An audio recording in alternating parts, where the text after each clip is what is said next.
Hello guys, welcome to my channel. তো আজকের ভিডিওতে আমরা দেখব যোগান বা সাপ্লাই কী। তো দেখো, প্রথমে আমরা যোগানের সংজ্ঞাটা দেখে নিচ্ছি। এখানে বলা আছে যে একটি নির্দিষ্ট দামে ও নির্দিষ্ট সময়ে একজন উৎপাদক যতটা দ্রব্য বাজারে বিক্রির জন্য পাঠায় তাকে ওই দ্রব্যের যোগান বলে। মানে আরও সোজা করে বলতে গেলে, ধরো একটা বাজার আছে, সেই বাজারে ধরো রাম এলো কিছু বিক্রি করতে। ধরো 2 কেজি আপেল, ঠিক আছে, প্লাস 20 কেজি অরেঞ্জ মানে কমলা লেবু, এগুলো নিয়ে সে বাজারে এলো। তাহলে কি হয়ে গেল? এটা হয়ে গেল বাজারে আজকের যোগান। মানে এতগুলো জিনিস আজকে বাজারে বিক্রি হবে। এরকম করে শুধু রাম একাই তো বিক্রি করবে না, এখানে আরও বহু লোক আসবে। রাম আসবে, শ্যাম আসবে, আরও অনেক মানুষ, না জানি কত মানুষ আরও আসবে, তাই না? তাদের প্রত্যেকের জিনিস থাকবে, তারা বাজারে বিক্রি করতে আসবে। এই সমস্ত জিনিসটার যোগফলটাই হচ্ছে যোগান। এই সবগুলো জিনিস মিলে হচ্ছে আজকের দিনে বাজারে যোগান। বোঝা গেল? আশা করছি বুঝতে পেরেছো। এবারে আমরা দেখব যোগান রেখাটা দেখতে কেমন হয়। যোগান রেখা বা যেটাকে ইংরেজিতে বলে সাপ্লাই কার্ভ। সাপ্লাই কার্ভ কেমন হয় দেখতে যোগান রেখা? এদিকে ধরো দাম মানে প্রাইস মেজার করছি, এদিকে হচ্ছে সাপ্লাই মেজার করছি, এটা তো জিরো। যোগান রেখা সবসময় এরকম ঊর্ধ্বগামী হয়, ঠিক আছে?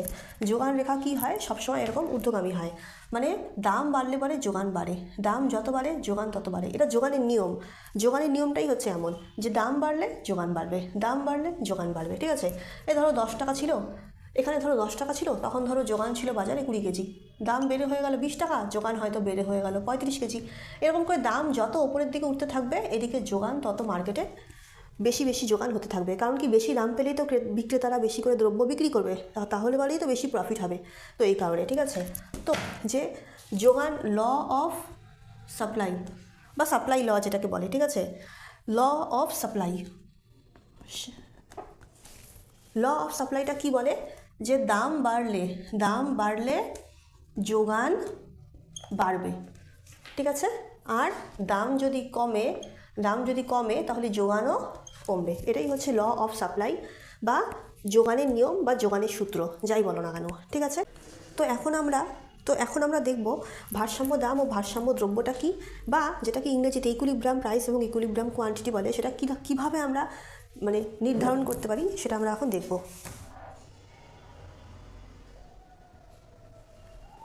ঠিক আছে? সেটা আমরা এখন দেখব। তো এর জন্য কী করতে হবে? আমাদেরকে একটা ছবি ড্র করতে হবে। আমি ছবিটা ড্র করে নিচ্ছি ফটাফট, তোমরা দেখতে থাকো। এইদিকে প্রাইস মেজার করছি, ঠিক আছে? এদিকে ডিমান্ড এবং সাপ্লাই মেজার করছি। এটা তো জিরো, সবাই জানো। ডিমান্ড কার্ভ হয় ডাউনওয়ার্ড স্লোপিং, আমরা সবাই জানি, ডি, ঠিক আছে? সাপ্লাই কার্ভ হয় আপওয়ার্ড রাইজিং, এস। এবারে মনোযোগ দিয়ে দেখবে যে আমরা জানি কি, এটা হচ্ছে, আমরা সবসময় এটাই জানি যে ডিমান্ড আর সাপ্লাই যেখানে যেই পয়েন্টে গিয়ে দুজনকে কাট করলো, সেই ইন্টারসেকশন পয়েন্টটাই হচ্ছে ইকুইলিব্রিয়াম প্রাইস পি স্টার এবং ইকুইলিব্রিয়াম কোয়ান্টিটি কিউ স্টার, ঠিক আছে? কেন ইকুইলিব্রিয়াম প্রাইস এটা, কেন ইকুইলিব্রিয়াম কোয়ান্টিটি এটা, সেটাকে ব্যাখ্যা করার জন্য প্রাইসটাকে আমরা চেঞ্জ করে একটু দেখছি বিষয়টা কি দাঁড়ায়। ধরো প্রাইস আমি বললাম, এখান থেকে এর থেকে নিচে একটা প্রাইস আমি নিলাম।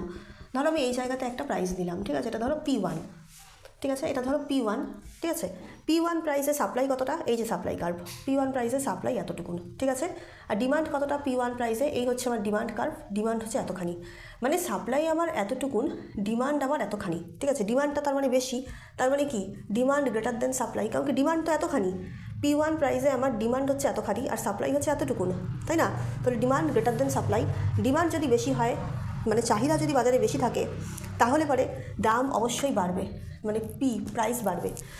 যদি ডিমান্ড বেশি হয়, সাপ্লাই যদি কম হয়, তার মানে কি বাজারে ক্রেতারা প্রচুর কিনতে চাইছে এই দ্রব্যটা, ঠিক আছে? এর প্রচুর ডিমান্ড আছে বাজারে। তখন কি হবে? দোকানদাররা বেশি করে দাম বাড়াবে জিনিসের, কারণ কি দাম যতই হাই করুক না কেন, ডিমান্ড তো মারাত্মক বেশি, তাই না? তো তৎক্ষণাৎ কী করবে? দোকানদারে দাম বাড়াবে, তো কী হবে? প্রাইস কিন্তু বাড়বে। তো এবারে দেখো, প্রাইসটা বাড়তে ধরো কোনো একটা সময় এই লেভেলে প্রাইসটা চলে আসলো, ঠিক আছে? ধরো প্রাইসটা বাড়তে এখন এই জায়গাতে চলে এলো, এটা ধরো P2, ঠিক আছে? এগুলো আমি মুছে দিচ্ছি। আচ্ছা, P2তে ধরো এখন ধরো বর্তমান প্রাইস P2 প্রাইসে ডিমান্ড কতটা? P2 প্রাইস হচ্ছে ডিমান্ড হচ্ছে এই জায়গাতে, ঠিক আছে? ডিমান্ড কোথায়? এখানে। আর সাপ্লাই কতটা? সাপ্লাই কার্ভ, এই যে সাপ্লাই কার্ভ, সাপ্লাই এতটা। তার মানে কি এখানে এখানে উল্টো, এখানে হচ্ছে সাপ্লাই এতখানি কিন্তু ডিমান্ড হচ্ছে এতটুকুন। দেখো P2 প্রাইসে সাপ্লাই এতখানি, ঠিক আছে, আর ডিমান্ড কতটুকুন? এই যে এতটুকুন। তার মানে কি এখানে বা সাপ্লাই গ্রেটার দেন ডিমান্ড, মানে এখানে সাপ্লাই বেশি ডিমান্ড কম। সাপ্লাই যদি কোনো কারণে বেশি হয়ে যায়, বাজারে যদি ওই শীতকালে আমরা দেখি না টমেটো আলু রাস্তার ধারে পড়ে আছে, বিক্রি হচ্ছে না, এত বেশি সাপ্লাই, এত বেশি জোগান জিনিসের যে মানুষ মানে দাম দিতেই রাজি না। কি বলবো, টমেটো 1 কেজিতে পাওয়া যায়, অনেক সময় দেখা যায় বাঁধাকপি 50 পয়সা কেজিতে পাওয়া যায় বাজারে। শীতকালে এগুলো হয়, মানে সাপ্লাইটা এত পরিমাণ বেশি থাকে, ঠিক আছে। তো সেটাই বলছি যে সাপ্লাই যখন অনেক বেশি থাকে তখন কি হয়, প্রাইস কিন্তু ফল করে। কারণ কি, মানে বার্গেনিং করতে করতে, দাম দর করতে করতে করতে করতে ক্রেতারা কী করে, আরও দাম কম দেয়, আরও দাম কম দেয়। রাম কম দামে দেবে না তো কী হয়েছে, শ্যাম তো কম দামে দেবে, শ্যাম কম দামে দেবে না তো কী হয়েছে, যদু কম দামে দেবে, মানে এরকম বলছি আর কি। এইভাবে বাজারে যদি হঠাৎ সাপ্লাই বেড়ে যায় তাহলে কিন্তু জিনিসের দাম হু করে কমে, এবং তখন কি হয়, P2 প্রাইসটা থাকবে না, এই প্রাইসটাও হচ্ছে ফল করবে, ফল করে না এই জায়গাটাতে চলে আসবে, প্রাইসটা P স্টারে চলে আসবে। মানে প্রাইসটা ততক্ষণ অবধি আপ ডাউন করতে থাকবে, প্রাইসটা স্টেবল কিছুতেই হবে না যতক্ষণ অবধি না এই জায়গাতে পৌঁছাচ্ছে, P স্টারে পৌঁছাচ্ছে।